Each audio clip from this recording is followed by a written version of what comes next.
O frio pode ser muito difícil de combater, especialmente quando não se tem as condições necessárias para enfrentá-lo. Hoje, podemos aproveitar as vantagens do século XXI e nos proteger com roupas térmicas, calçados adequados e aquecer nossas casas com aquecimento a gás ou eletricidade. Mas nossos antepassados que viveram na Idade Média não tiveram outra escolha senão enfrentar um clima hostil e um frio capaz de acabar com eles, sem nenhuma dessas ajudas modernas. Sem os avanços tecnológicos atuais, os meses do inverno rigoroso tinham que ser combatidos com inteligência, bom senso e muita paciência até a chegada da primavera. Então, meus queridos crianças do verão, neste vídeo vamos falar sobre as estratégias usadas na Idade Média para sobreviver ao frio. O look de inverno. Hoje, quando chega o inverno, a maioria de nós troca as roupas do guarda-roupa, guarda todas as roupas de verão e tira os casacos, cachecóis e luvas. E a primeira forma de se proteger do frio é se agasalhar bem. Isso já acontecia há muitos séculos atrás. Na Idade Média, a principal forma de sobreviver ao inverno era ter a roupa adequada para a estação. Não existiam outfits nem influenciadores de moda, tampouco tendências sazonais, mas sim camadas e mais camadas de roupas umas sobre as outras para garantir que o calor do corpo não escapasse. As roupas eram feitas de materiais como linho, lã ou pele. O traje básico de qualquer pessoa medieval incluía uma primeira camada de roupa íntima feita de tecidos macios como o linho. Depois, por cima dessa primeira camada, colocavam roupas feitas de tecidos mais grossos como lã, que serviam de isolante térmico, evitando a entrada do frio e mantendo o calor corporal. Para completar o traje, podiam acrescentar casacos feitos com peles de diferentes animais. Os mais pobres usavam casacos de pele de cordeiro, enquanto os mais ricos podiam se dar ao luxo de usar peles de raposa ou de marta, muito valiosas na época, além de proteger as mãos com luvas de alta qualidade. Durante esse período, desenvolveram tecidos e peças como o loden austríaco, criado especialmente para combater o frio. Esse tipo de casaco foi feito por monges tiroleses e sua alta funcionalidade o tornou muito popular entre pastores, camponeses e até imperadores. Para fabricá-lo, usavam lã virgem de ovelha, que passava por vários processos, até se transformar em um tecido denso, macio e repelente à água, ideal para suportar frio e neve leve. Além disso, podia durar décadas, o que era muito valorizado. Camas com dossel tiradas de um conto de fadas. Mas a roupa não era a única forma de enfrentar o inverno na Idade Média, especialmente durante as noites frias. Para tornar o descanso mais agradável e evitar cair no sono eterno, em muitas casas usavam dosséis como uma forma de reter o calor emitido pelos corpos. Essas cortinas grossas, que hoje parecem tiradas de um conto de fadas, não ofereciam só privacidade, mas ajudavam a proteger do frio os membros da família que descansavam dentro. A cama sempre quentinha. E sim, disse membros no plural, porque muitas vezes todos os familiares dormiam juntos para manter o calor dos corpos, às vezes até incluindo os animais de estimação. Bem juntinhos e quentinhos. Além disso, usavam mantas grossas para se cobrir e travesseiros que podiam ser de palha para os pobres e de penas para os ricos. Em algumas casas havia aquecedores colocados debaixo das camas para aquecê-las. Outros usavam o pão de cama, que não era pão, mas um recipiente de metal com tampa, preenchido com brasas quentes. Esse recipiente era usado deslizando-o sobre os lençóis, para aquecê-los sem molhá-los. No entanto, sempre havia alguém desatento que deixava por tempo demais e acabava queimando os lençóis ou causando incêndio. Por isso, muitas famílias preferiam usar garrafas de barro cozido cheias de água quente, que colocavam entre os lençóis, perto dos pés ou do torso. Esse método foi tão popular que, em muitas casas, cada membro tinha sua própria garrafinha para abraçar enquanto dormia. Que fofura! Quartos multiuso.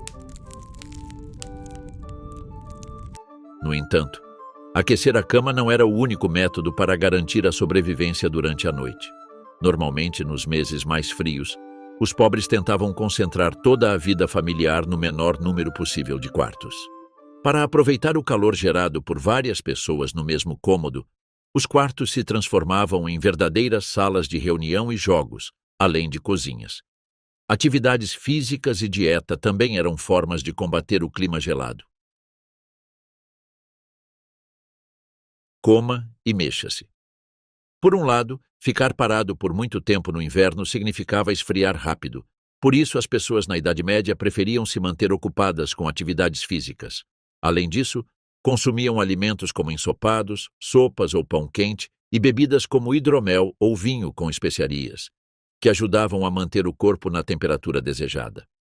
No entanto, todos esses métodos poderiam ser inúteis se a primeira linha de defesa contra o frio falhasse. A casa, a primeira linha de defesa. Desde tempos imemoriais, os humanos se abrigam para se proteger do clima, e na Idade Média não foi diferente. A primeira linha de defesa contra os invernos rigorosos eram as próprias casas, mas arquitetos e pedreiros da época não dominavam completamente técnicas como o Feng Shui, por isso o calor dentro dos lares era escasso. Os camponeses medievais aplicavam várias estratégias para manter o calor dentro das casas. Tudo começava pela escolha dos materiais para construir a casa. Para isso, contratavam os maiores especialistas possíveis, os 3 porquinhos, que construiriam a fortaleza contra o inverno usando pedra, madeira e barro. No entanto, isso não era suficiente, porque ainda precisavam resolver o principal problema arquitetônico, o ar frio que entrava pelas janelas. As constantes tempestades durante o inverno faziam o vento gelado entrar nas casas e causar estragos. Para mitigar isso, usavam contraventanas de madeira, tecidos encerados ou peles tratadas. Embora esses métodos fossem eficazes para manter o frio do lado de fora e conservar o calor, causavam um problema constante. Bloqueavam a entrada de luz. Assim, as casas ficavam escuras, pois se iluminar com a luz do sol significava enfrentar o ar gelado. Neste ponto, você deve estar se perguntando: por que não usavam janelas de vidro? Respondo com outra pergunta. Que parte de camponeses medievais pobres você não entendeu ainda? O vidro naquela época era caro e raro, usado praticamente só nas construções das catedrais a partir do século X. E só chegou às casas particulares cerca de 400 anos depois. E mesmo assim, só nas casas dos mais ricos. A aristocracia sabia muito bem que glamour não pode ser perdido. Embora os senhores feudais sofressem tanto com o frio quanto seus servos pobres, faziam isso com elegância e estilo em seus enormes castelos de pedra. Essas construções eram muito frias e difíceis de aquecer. As paredes de pedra retinham o frio e os tetos altos favoreciam a rápida dispersão do calor. Por isso, os nobres cobriam as paredes com tapeçarias e peles que adicionavam camadas extras para reter o calor nos cômodos e, ao mesmo tempo, serviam como decoração luxuosa para impressionar os convidados.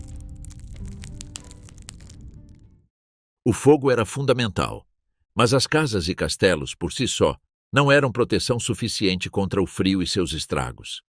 Manter uma casa medieval aquecida não era tarefa fácil. Por isso, em muitos lares e castelos, recorriam à fonte de calor mais antiga da humanidade, o fogo.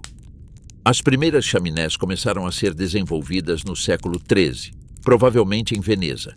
Então, no início da Idade Média, as famílias mais pobres tinham que acender uma fogueira no centro da sala principal da casa para manter o lar aquecido.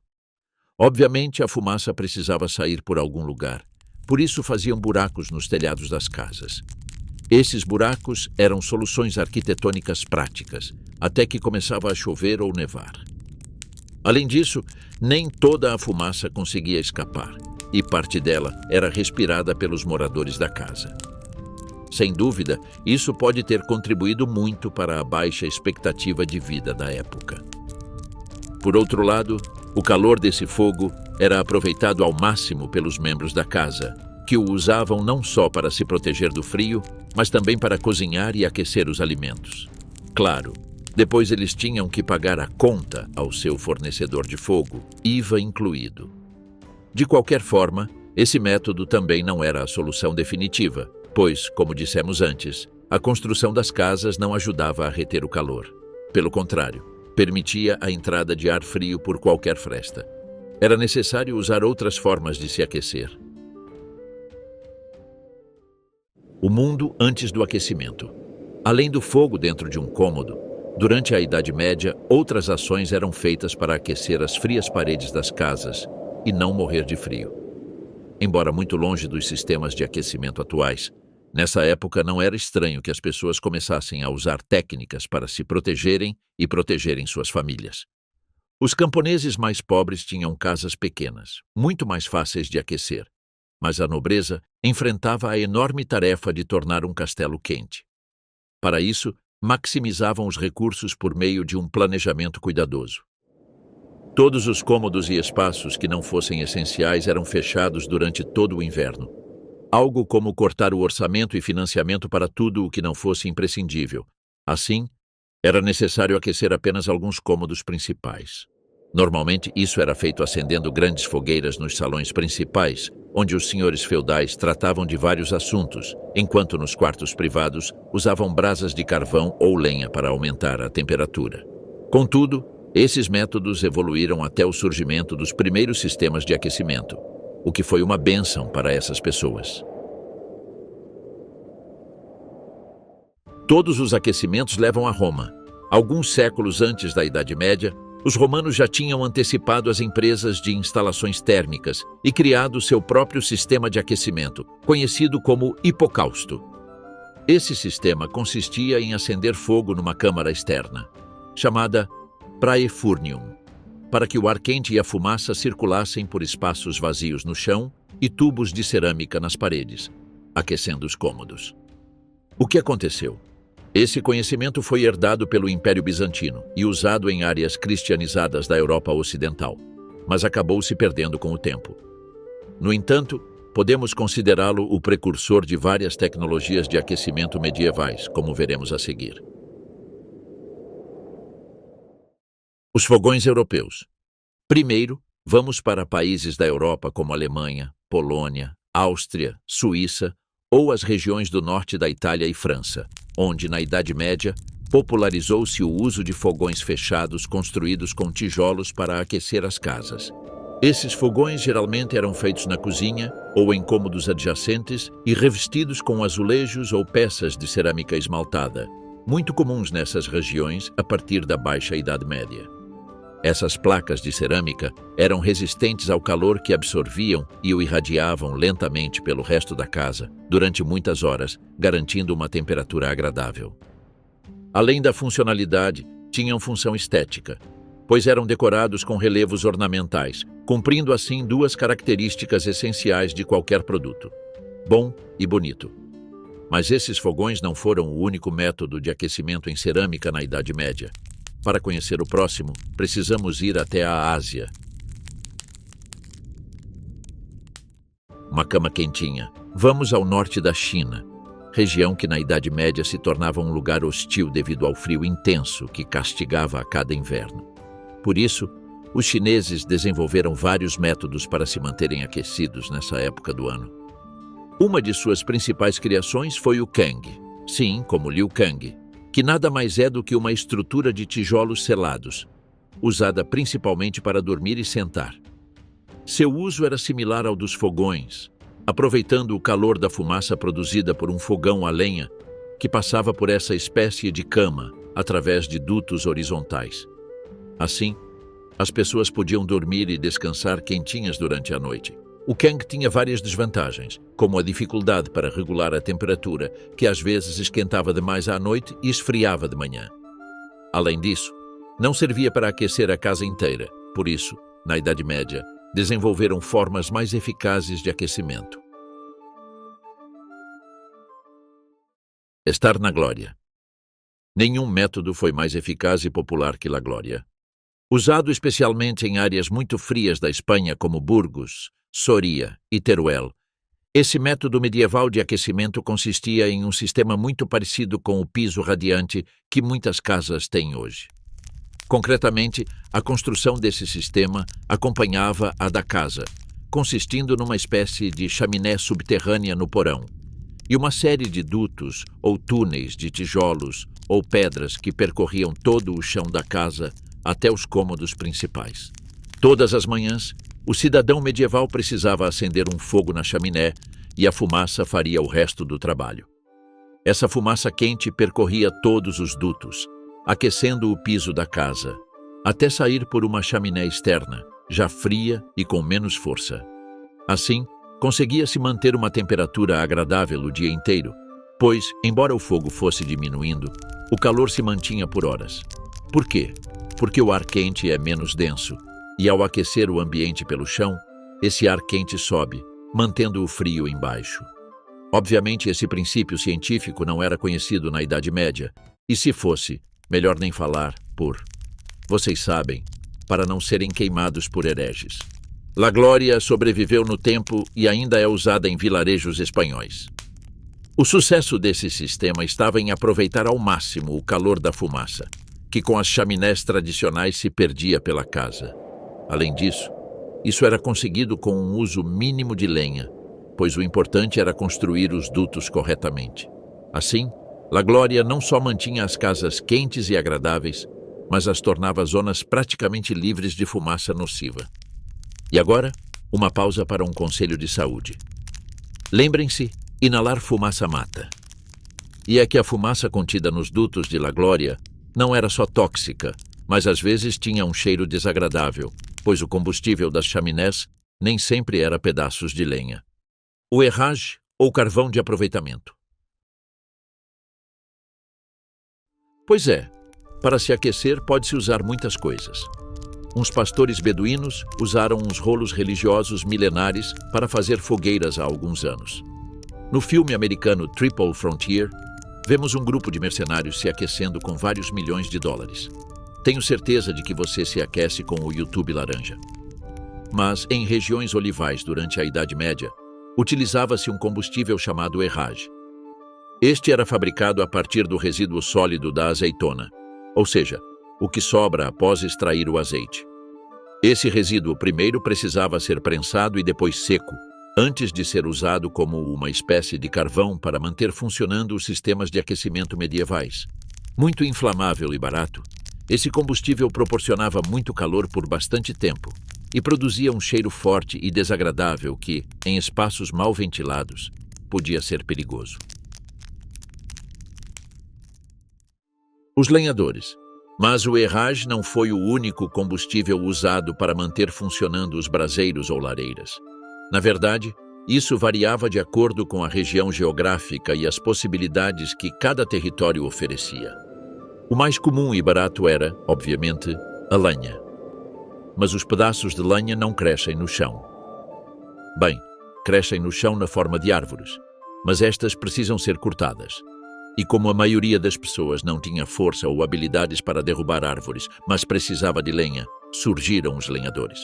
Os lenhadores costumavam ser antigos caçadores de lobisomens e criaturas malignas que, diante da falta de trabalho, começaram a cortar árvores para depois vendê-las como lenha. No começo, a lenha era coletada de galhos e árvores caídas, mas a alta demanda, especialmente no inverno, fez com que os lenhadores aumentassem a produção para aumentar os ganhos. Em lugares onde o inverno é muito hostil, como na Escandinávia, os lenhadores começavam a cortar árvores já no verão para armazenar lenha.